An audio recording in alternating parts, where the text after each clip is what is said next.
I will tell you, there are a lot of Americans tonight who are so fatigued of war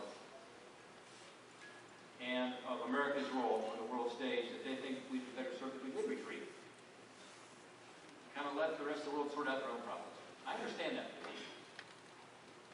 I've gone to a lot of funerals of our troops whose lives were lost because they put themselves on the line for all of us in Iraq and Afghanistan. I've written notes for every single one of the families of the troops from Ohio.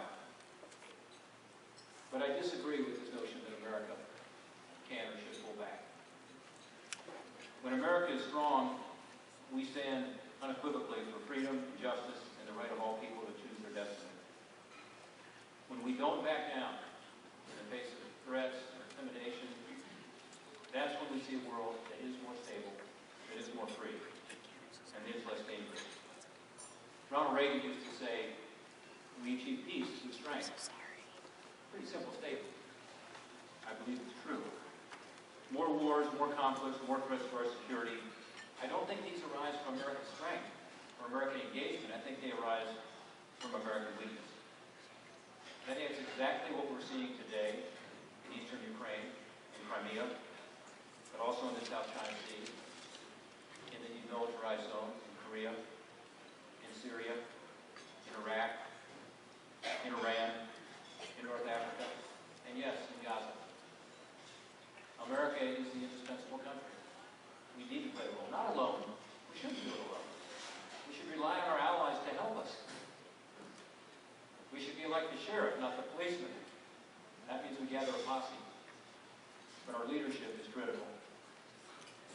We may wish it weren't so, that others would stand up to these challenges, but that's not the history of the world.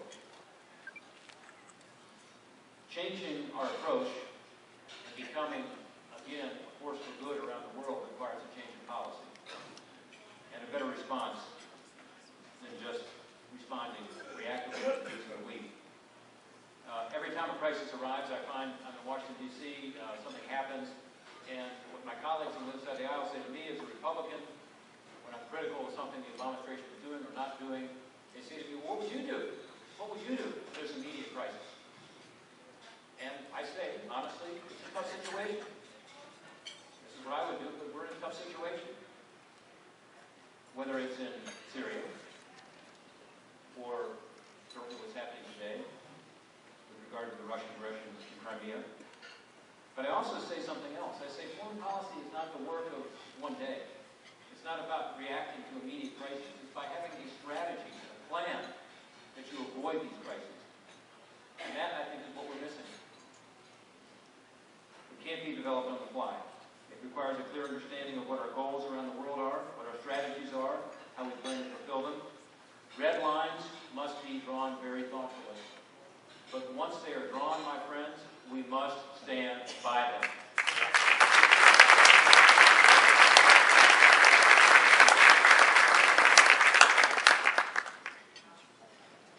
We must not just speak, but we must act. We have a president who's a good speaker. He does it very well.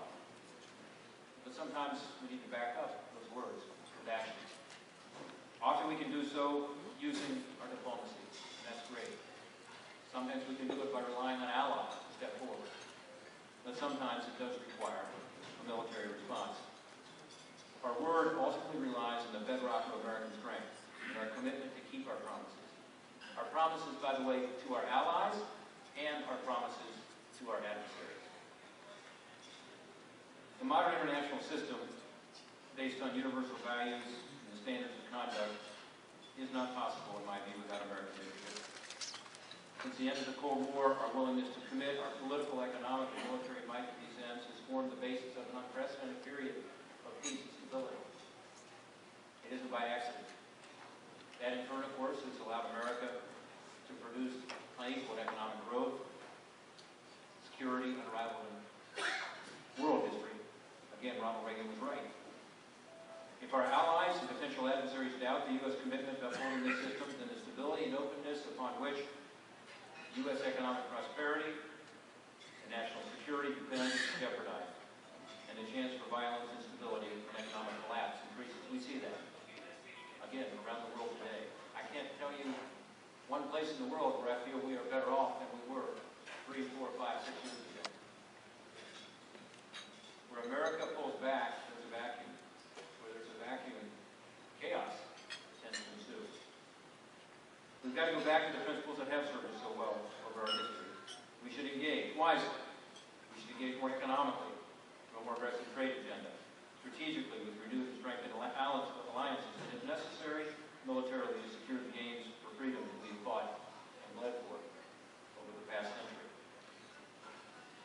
Because I promise you this, the people who looked to you when this group was formed more than 50 years ago for inspiration, for encouragement, for leadership, for support, they're looking to you again.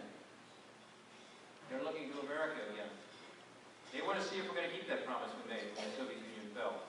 We told them that if they stood for openness, for democracy, for the rule of law in Ukraine and around the world, that we would stand with them. We told them that. They're keeping their end of the bargain, my friends. It's now up to us to keep our end of the bargain. A month ago, as was said, I did make a visit to the region. I went to Poland because I wanted to go to Łask Air Force Base and see the F-16 pilots and their crews, our American brothers and sisters who are over there putting their lives on the line for Eastern and Central Europe. In effect, it was the strongest response that the United States took to the illegal invasion of Crimea. We sent 12 F-16s to Poland, to the Łask Air Base. I don't think it was strong enough, but it was something. And I wanted to go and hold those men and women up, tell them that we appreciate them, we're proud of them, and to make sure that the American people knew that somebody was paying attention and that somebody was saying, not only are we proud of what they're doing, we think we should do more. At the time, I made the announcement that I think we should not just move 12 F-16s, by that time it was down to 6 F-16s, but more of our resources closer to the border with Russia, to Ukraine, to the Baltics, to Romania, to Poland. I think we ought to be helping the Ukrainian people not by sending direct military boots on the ground, but by providing them with what they need to be able to stand up for themselves. That includes better body armor. It includes sophisticated communications equipment. But it also includes defensive weapons, anti-tank weapons, anti-aircraft weapons. We need to give them the opportunity to defend themselves.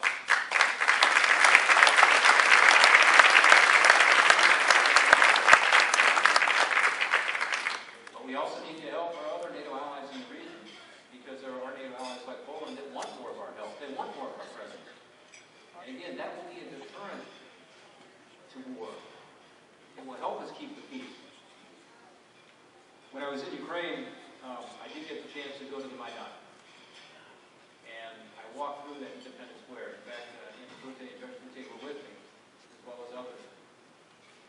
I got to see some of the memorials at the Maidan for the 100 martyrs who lost their lives there.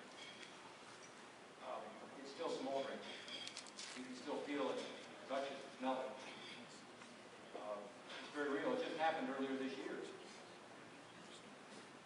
I got to talk to the Prime Minister of Ukraine, who I had met previously when I was U.S. Trade Representative. He was my counterpart negotiating a trade agreement with the United States, helping Ukraine get into the World Trade Organization after the Orange Revolution.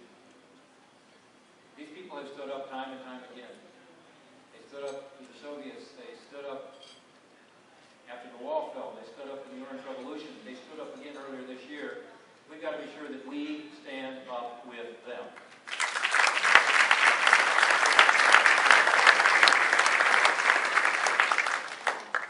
I had the honor when I was there serving as a monitor for the elections, and it was amazing. This is a time when some of the separatists were bombing polling places, and there was concern about violence and so on, and there was a sense that maybe people wouldn't show up to vote. Oh, they showed up.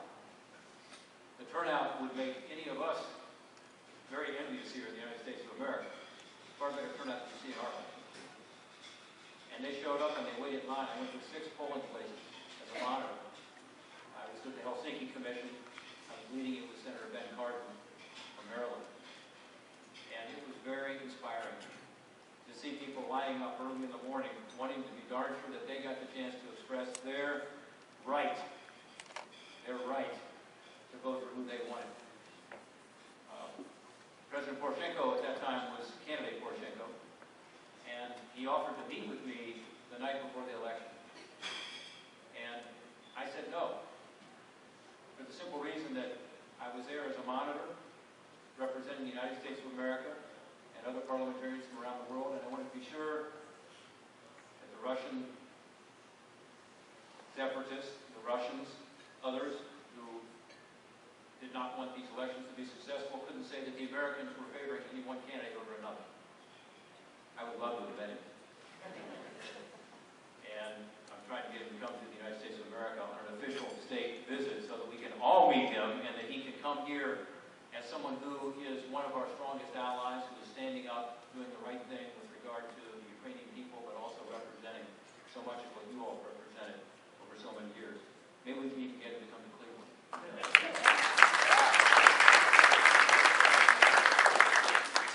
We cannot turn our back on them, just as we can't turn our back on other allies in the region.